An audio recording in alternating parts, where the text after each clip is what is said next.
Organizing the body of speech. Learning outcome. There are four learning outcomes in this topic. The first one is organization is important. The second one is main points. Third one is supporting material. And the last one is connective. Organization is important. Strategic organization. Putting a speech together in a particular way to achieve a particular result with a particular audience.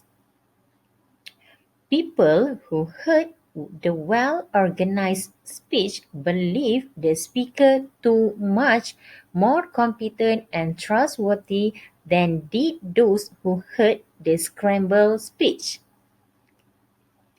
Developing a strong sense of speech organization is to gain command of the three basic parts of speech, which are introduction, body, conclusion, and the strategic role of each. The process of organizing the body of speech begins when you determine your main point. The next one is the main points. The main points are the central features of your speech.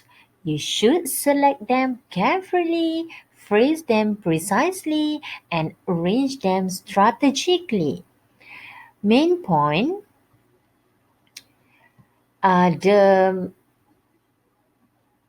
major points developed in the body of a speech. Most speeches contain from 2 to 5 main points.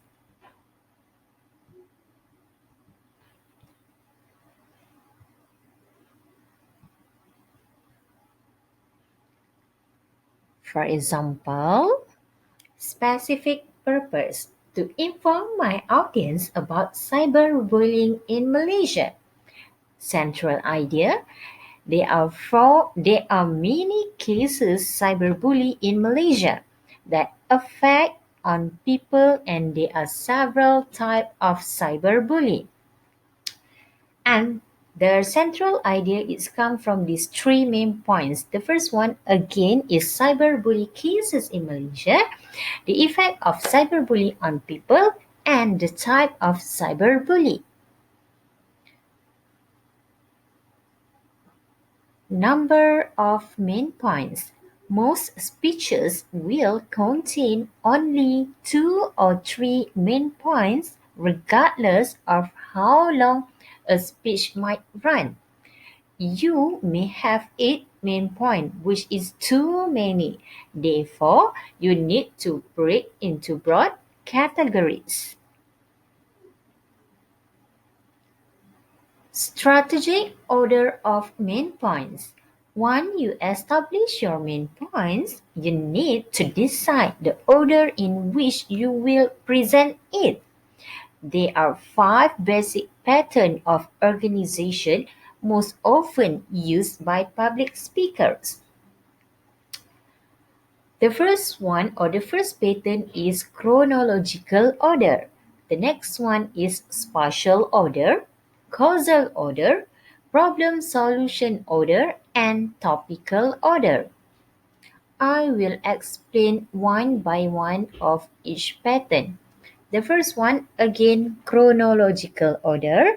This is a method of speech organization in which the main point follow a time pattern. Remember, if chronological order, the main point follow time pattern, and it useful for informative speech. The next one is spatial order. This is a method of speech organization in which the main points follow a directional pattern. For example, from top to bottom, left to right, front to back, inside to outside, east to west. And it is useful again for informative speech. The third one is causal order. This is a method of speech organization in which the main points show a cause-effect relationship. First, you need to deal with the causes and the other deal with its effect or vice versa. And this is useful for both persuasive and informative speech. Number 4 is problem solution order. This is a method of organizing persuasive speeches in which first main point deals with the existence of problem and the second main point presents a solution to the problem, and it is useful for persuasive speech. And the last one is topical order. This is a method of speech organization in which the main points divide the topic into logical and consistent subtopics. It is useful for any subject and to any kind of speech. Next, we move to the tips for preparing main points. There are 3 tips here, which are: keep main points separate, use the same pattern of wording, and the last one, you have to balance the amount of time devoted to main points. And in order for you to support your presentation or your speech, you must have your supporting materials. The material used to support a speaker's idea. The 3 major kinds are examples, statistic, and testimony. Okay, if you see from my slide, I already uh, put some supporting material, for example, and and the statistic. So please use this supporting material in order to support your speech. The next one will go to the connective. Again, connective is a word or phrase that connects the ideas of speech and indicate the relationship among them. There are four types of connect. There are 4 types of speech connective, which include transition, internal summary, internal preview, and signpost. The first one, we go to the transition. Transition is a word or phrase that indicate when a speaker has finished one thought and is moving on another.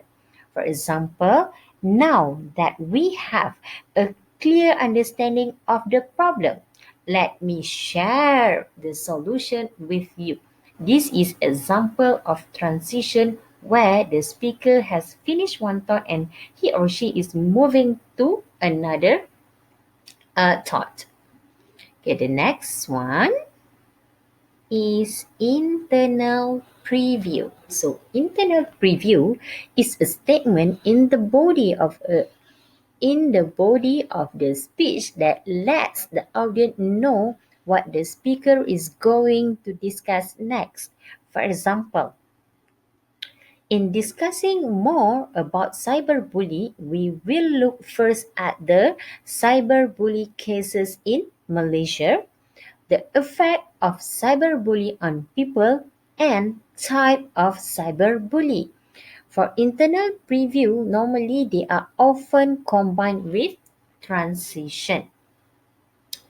The next one is internal summary. Internal summary is a statement in the body of speech that summarizes the speaker's preceding point or points. It reminds listeners of what they have just heard. Often used when a speaker finishes a complicated or important main point. For example, the first one is the transition. What we have found so far. Then we go with the next one, which is internal summary.